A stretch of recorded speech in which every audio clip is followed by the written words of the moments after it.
last one again. It's lovely to see you. Today, with Mrs. Frame, we're going to be looking at artwork that's been inspired from the lovely Andy Goldsworthy that we've been doing in our outside artwork this week. And it's a little bit different to what we've been doing actually, because we're going to use paint this week to reproduce this. So what we're going to need, sorry by the way, it is actually a jar with Minibeasts inside it. So what we're going to need to make this is some paints. You might want to use, these are watercolour paints, but any paints will do. Some water for a brush. Actually, I'm just going to use my fingers because I think fingers for this is probably better than anything else. You'll need maybe a ruler. You don't have to have a ruler, but it's really handy if you do have one. You'll need a marker, a black marker or black felt tip. Perhaps a pencil, it's up to you. And maybe some colouring things as well. I've got pink and green to recreate some grass and some face colours. So what we're going to do first, we're going to use our fingers to fingerprint the different parts of the insects. So I thought I'd start with a butterfly. I did it blue here, but I'm going to change the colour this time. I'm going to dip my finger in the water. And I think I'll choose this colour for the butterfly. So I'm just going to rub it into the colour there. Just so it's on your finger like that. And I'm going to print it at the top of the jar. 1, 2, put a little bit more colour on again, maybe a little bit more water if you need it. 3, 4. Can you see that? So I've done one facing that way, and underneath facing the other way, and the same the other side. So you can already see it's like butterfly wings. So next I thought, well, we'll have a go at a spider. You know what Mrs. Frame thinks about spiders. And I don't have a grey, so what I'm going to do, I'm going to mix a little bit of black and a little bit of white. So in with a bit of black, mix it in with the white. So can you see what happened when I did that? My finger's now grey. So at the top here, I'm going to do one fingerprint. And that's going to be for the spider's face. Now next, I thought we'd do some bumblebees. And which colour can you think the bumblebee's body would look best? Probably yellow and black. So I'm going to start with yellow on my paints. Did you notice that I'm just using paint at the moment? When it's dry, we can add more detail into the Minibeasts and make them come alive. So I might do a bumblebee over here. There's one. A little bit more paint. And a bumblebee over there. Doesn't look much like a bumblebee now, but it will do eventually. Just wipe my fingers now. Next, I think a ladybird. So thinking about the colour of a ladybird, we do know that the body of a ladybird is red. So I'm going to choose my red, dip my finger in, choose a nice red. Just make sure it's the right red. Actually, I think that's probably too light. I'm going to choose this red instead.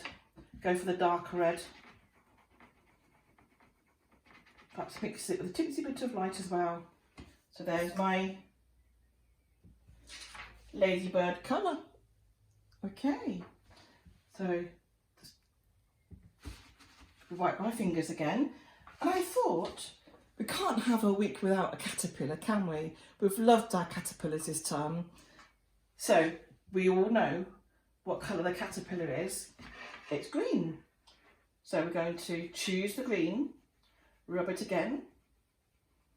If you've got different paints, then you won't be rubbing, you'll just be putting your finger in and then printing your finger on your paper. So the caterpillar's head will be a little bit bigger than the rest of its body. So I've just made it a little bit bigger. Maybe a little bit more water.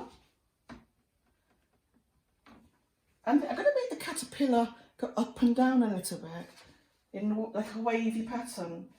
So the first one, part of the caterpillar will be there, and then slightly further down will be the next part of the caterpillar, slightly further up again with the next part of the caterpillar, slightly further down and slightly further up. Can you see how the caterpillar waves like that? And our last bit of paint we're going to do, I thought we'd do a snail. I love blue, but this is a bit too blue, so I'm going to mix it with a little bit of white and see if I can get it a little bit lighter. Just have a look at my finger before I print it. Give it a nice big print. It's a bit like a bluey grey, that one, isn't it? Now this is a bit where you have to wait for it to dry, because you can't start writing and drawing patterns on here if the paint's still wet. So I actually did one earlier on. It doesn't take long to dry, and here it is. So I'm going to show you how we're going to make them become little mini beasts. So the first to remember was a butterfly. So I'm going to use my marker, or you can use a black felt tip pen, or even a black colouring pencil.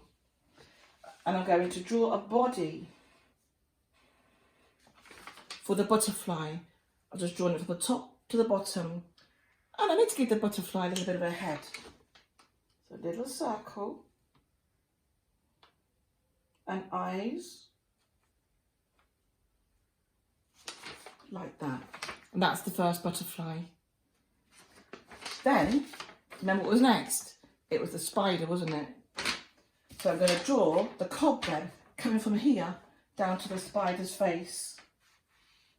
Like that. So it's a little bit like a cobweb falling down. Maybe he's climbing down. So we need, how many legs does a spider have? Well done, 8. So 1.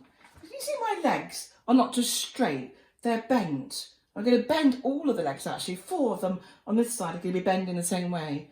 And on that side, we're going to do 4 that bend the same way too. That's 1, 2, 3, 4. Now the other side. 1, 2, 3, 4. There we go. And I need lovely eyes and hopefully a smiley face.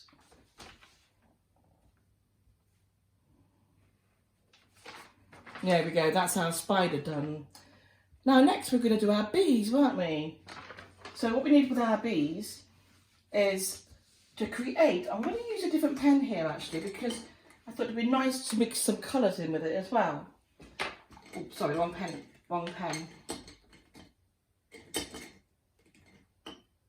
I'm going to use this one, a little bit like a very light blue. I'm going to do the wings with the felt tips first. So 1, 2, 3, 4. Can you see that? 1, 2, 3 and 4. And I'm going to do exactly the same on the other bumblebee as well. 1, 2, 3 and 4. And I'm going to colour those in. 1,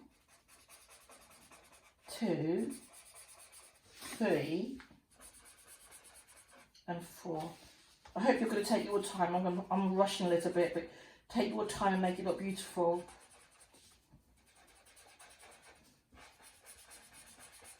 There we go. That's the wings of our bumblebees. But of course a bumblebee has black stripes. So back to our black marker. So I'm going to give it a little bit of a face at the top here. There. And some eyes. Maybe a smile. Don't forget the antenna as well.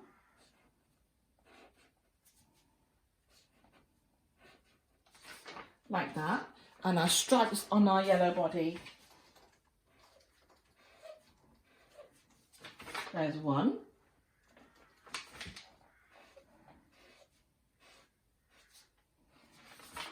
And you know, the bumblebees have kind of a sharp, pointy tail, don't they?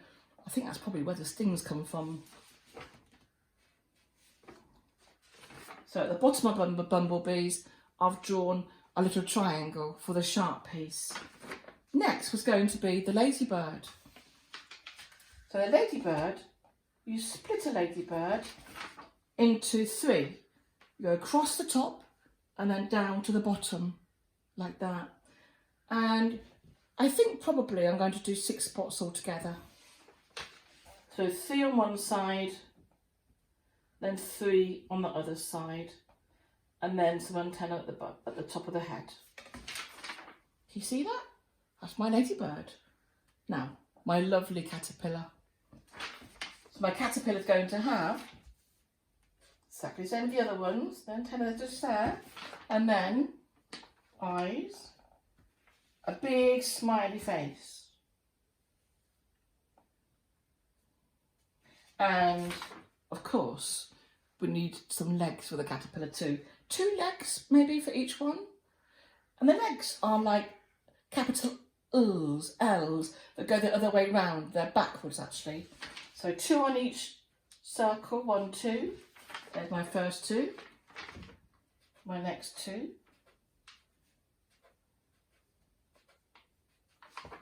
There we go, there's my caterpillar. So last of all, I've got a snail going on here. So, we need to do the swirly bit, don't we? Difficult to see actually because I've used quite a dark colour here.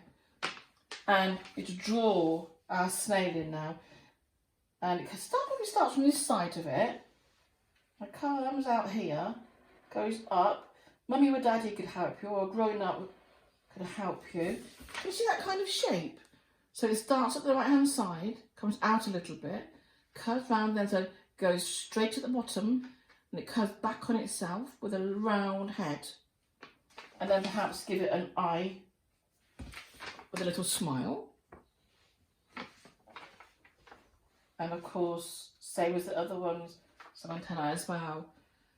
What would really look nice is if you had some grass growing.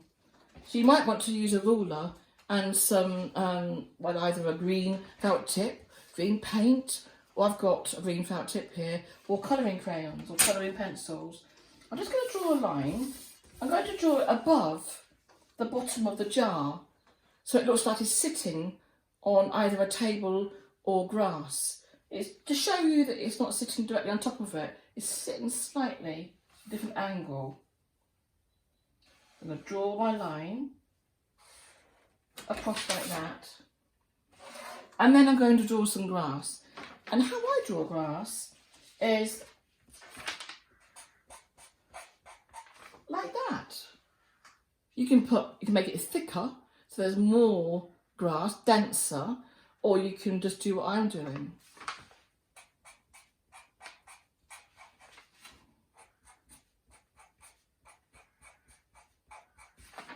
There we go, that's the grass as well. And if you wanted to, what I would really like to see actually is some more mini beasts, maybe some different ones. We've looked at loads of different mini beasts this week, and it'd be nice perhaps if you can add maybe a centipede or a dragonfly. Maybe add some flowers here as well. Perhaps you want to use your fingerprints to make some petals. I really would love to see what you end up with. I'm really looking forward to it. Thanks, class 1. Bye.